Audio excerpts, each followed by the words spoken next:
Bon matin à tous. Vous savez tous qu'on vit beaucoup de problèmes d'éthique et de transparence dans les finances publiques. Et de plus en plus, on entend des citoyens se plaindre avec raison d'élus municipaux qui modifient leurs conditions salariales en cours de mandat.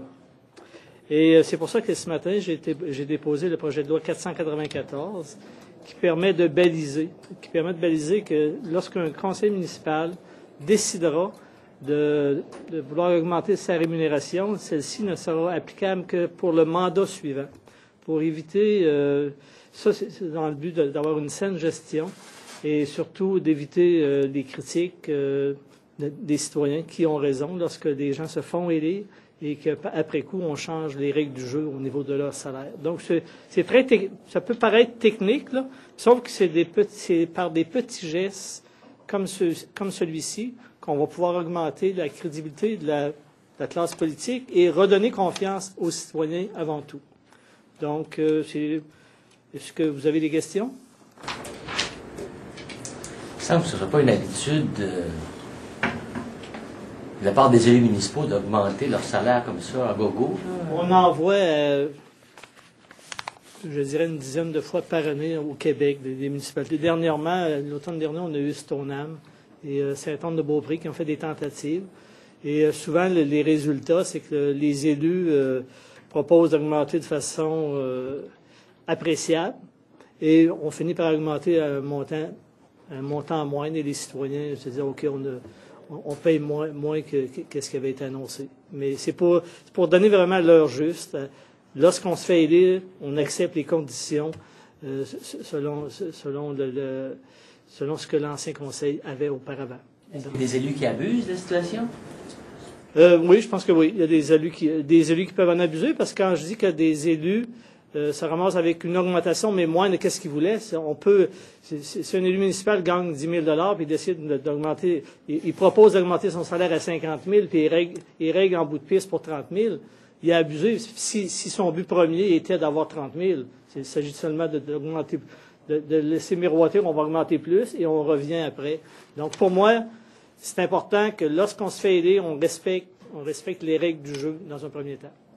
Mais si un élu, par exemple, le conseil municipal, c'est quand même un mandat de 5 ans, de 4 ans, si la situation change en cours de mandat, de façon telle que, exemple, le maire ou les conseillers doivent consacrer beaucoup plus d'heures qu'auparavant, qu'au moment de l'élection, au travail d'élu, est-ce que ça ne peut pas être justifié à ce moment-là? Oui, mais c'est parce que pourquoi les conditions changeraient au niveau du temps? Une municipalité de 10 000 personnes ou de 5 000 personnes, je pense pas que ça peut changer de façon drastique. Donc, je vois pas Des projets spéciaux? Les projets spéciaux, il y a des employés des municipalités, là. Les élus, ils prennent des décisions. C'est pas eux qui abattent le travail quotidien, là. Dans un autre ordre d'idée, M. Picard, qu'est-ce que vous pensez des négociations et des tractations au niveau de la santé, notamment entre l'ADQ et... J'ai lu ce matin qu'il semble avoir une ouverture de la CAQ pour introduire une partie du privé dans leur proposition. Mais de service. Exact. Votre opinion là-dessus, c'est quoi? Moi, je pense qu'on doit unir le plus possible les forces de la droite, de centre-droit, pour arriver de façon unie pour le prochain rendez-vous électoral, tout simplement. Tant mieux si M. Legault et l'ADQ peuvent s'entendre. Sinon, mais je pense que c'est bien qu'ils s'entendent, mais il va falloir que ça se fasse rapidement. Là, je disais ce matin, on parle du 15 décembre. Ce serait une bonne chose pour que les citoyens puissent comprendre aussi.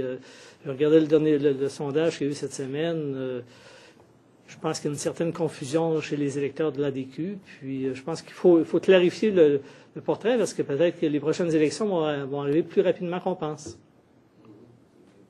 Mais M. Bolduc semblait dire que justement les gens de l'ADQ et puis vous, dans une certaine mesure, pourriez être amené à abandonner vos convictions en matière de santé surtout, parce que vous, c'est la prestation privée, c'est d'avoir le choix, c'est l'addition du privé au public. C'est très différent de ce que M. Legault parle. M. Bolduc a donné un spectacle ce matin. C'est un spectacle qui, tant qu'à moi, est indigne de l'Assemblée nationale. M. Bolduc attaque de toutes parts la coalition. Il faudrait lui demander pourquoi précisément. Mais le but de la démarche de la coalition, c'est d'améliorer les services. Si on peut améliorer les services de santé par un apport du privé, je comprends que M. Legault a accepté cette idée-là. C'est déjà le cas, M. Picard. On peut déjà aller dans une clinique privée et se faire rembourser. Ouais, mais là, qu'est-ce que j'ai compris ce matin du texte, c'est que les frais seraient payés par l'État. On demanderait au privé de fournir la prestation, mais c'est l'État qui paierait. On l'améliorerait.